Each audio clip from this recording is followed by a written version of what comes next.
Buckle up for a roller coaster ride through the electrifying saga of PayPal, brought to you by Boardroom Secrets. This isn't just a startup success story, it's a high-stakes drama of ambition, betrayal, and a seismic shift in how the world moves money. Picture a group of scrappy under-30 tech rebels, barely out of college, daring to challenge the iron grip of traditional banks. They sparked a financial revolution, but at what cost? From groundbreaking innovation to accusations of fraud, betrayal, and user exploitation, PayPal's journey is a wild tale of triumph and turmoil. Let's dive into the heart of this saga, where genius meets greed and the stakes are nothing less than the future of finance. Our story begins in the late 1990s in the chaotic crucible of Silicon Valley's dot-com boom. A young visionary, let's call him the dreamer, grew up in a crumbling Soviet Union, his childhood shadowed by economic collapse. At age 10, he survived the Chernobyl disaster, a mere 145 kilometers away, before his family fled to America in 1991. There, a clunky computer became his obsession. Self-taught and relentless, he coded his way through college, selling software and dreaming of a world reshaped by the internet. By 1998, at just 23, he landed in Palo Alto, California, the beating heart of tech innovation, ready to build his empire. His big idea? A mobile payment system that could upend the financial world. Enter another key player, a seasoned entrepreneur we'll call the investor. A hedge fund maverick with a knack for spotting talent, he crossed paths with the dreamer at a Stanford lecture in 1998, not by chance, but by fate. The dreamer, initially there to nap in the air-conditioned hall, was captivated by the investor's vision of a tech-driven future. Over coffee the next morning, the dreamer pitched a bold idea: secure payments on the Palm Pilot, the hottest gadget of the era. Imagine a device the size of a brick, clunky by today's standards, but revolutionary for storing contacts and beaming data via infrared. The investor saw dollar signs and poured $100,000 into the dreamer's startup, Confinity, a name blending confidence and infinity to signal limitless potential. Confinity's first product aimed to secure Palm Pilot data, but the market wasn't ready. Customers were scarce, and a rival deal by Palm's parent company nearly sank them. Undeterred, the dreamer and the investor pivoted to a radical idea: digital wallets on Palm Pilots, letting users beam money to each other like sci-fi magic. In 1999, they rebranded this service as PayPal, a name so catchy it could double as a verb, as in, just PayPal me the cash. With a tight-knit team of 25-year-old coders, many college buddies, they hustled in a cramped Palo Alto office, fueled by pizza and ambition. The dot-com bubble was peaking, and venture capital flowed like water.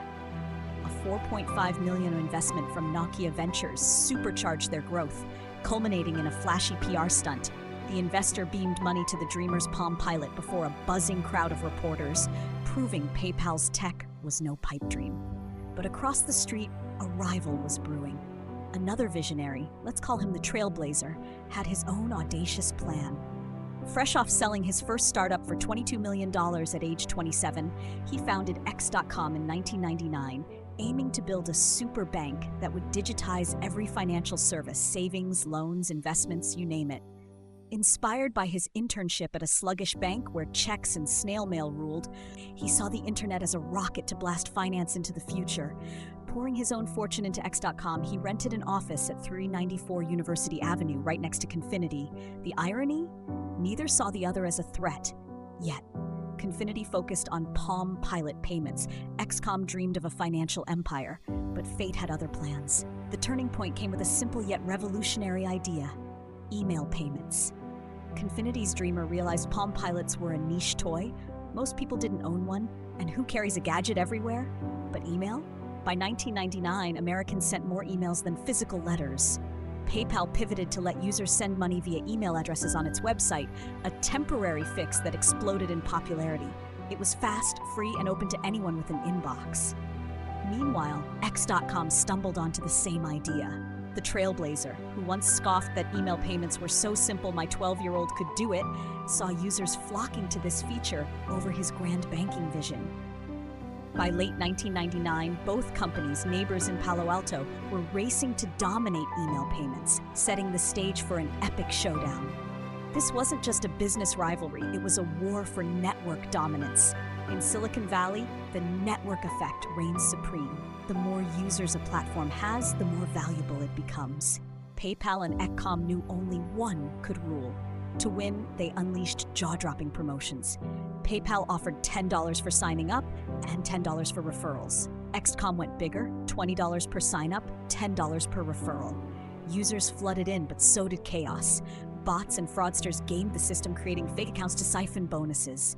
The dreamer fought back, inventing a groundbreaking anti-fraud tool, a distorted text image that humans could read but bots couldn't. Sound familiar? That was the birth of CAPTCHA, now a cornerstone of online security. But fraud wasn't the only threat. By 2000, both companies were bleeding cash. PayPal's free service and generous bonuses were unsustainable, and Eccom's sprawling ambitions hit regulatory walls like the Glass-Steagall Act, barring banks from mixing services. In a bold move, the companies merged in March 2000, forming a new PayPal under X.com's banner. The trailblazer became CEO, but tensions flared. His top-down style clashed with Confinity's scrappy culture, leading to a coup that ousted him by September. The investor took the helm, steering PayPal toward profitability. PayPal's rise was meteoric. By 2001, it powered 75% of eBay transactions, crushing competitors. But success came at a cost. To survive, PayPal ditched its free forever promise, imposing transaction fees that sparked user outrage. They lured us in, then betrayed us, one user fumed online. Worse, its anti-fraud algorithms, while cutting edge, froze legitimate accounts, leaving small businesses stranded without funds for up to 180 days. By 2002, PayPal went public at $13 per share, soaring to $20 on day one, valuing the company at over $1 billion. But legal battles loomed: patent lawsuits, a Louisiana ban for lacking a banking license, and SEC scrutiny threatened to derail the IPO. Yet PayPal prevailed, a testament to its relentless grit. Then came the bombshell. In July 2002, eBay acquired PayPal for $1.5 billion in stock. It was a triumph and a tragedy. PayPal gained eBay's millions of users but lost its startup soul. The investor and the dreamer left, unwilling to conform to eBay's corporate machine. By 2015, PayPal split off, valued at $70 billion by 2024, triple eBay's worth. But its reputation darkened. Users flooded Trustpilot with 1.3-star reviews, accusing PayPal of freezing accounts, ignoring fraud, and hiking fees.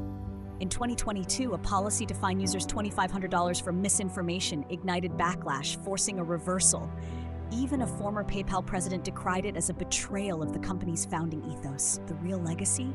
The PayPal Mafia. Its alumni, founders of YouTube, LinkedIn, Yelp, Tesla, SpaceX, reshaped the internet. The trailblazer, after buying Twitter, revived the Eccom name, chasing his original dream. From a $100,000 loan to a $70 billion empire, PayPal's story is a masterclass in audacity and a cautionary tale of broken trust. Boardroom Secrets invites you to reflect: can PayPal reclaim its revolutionary spirit, or will its dark side define its future? Stay tuned for more untold stories that shake the world of tech.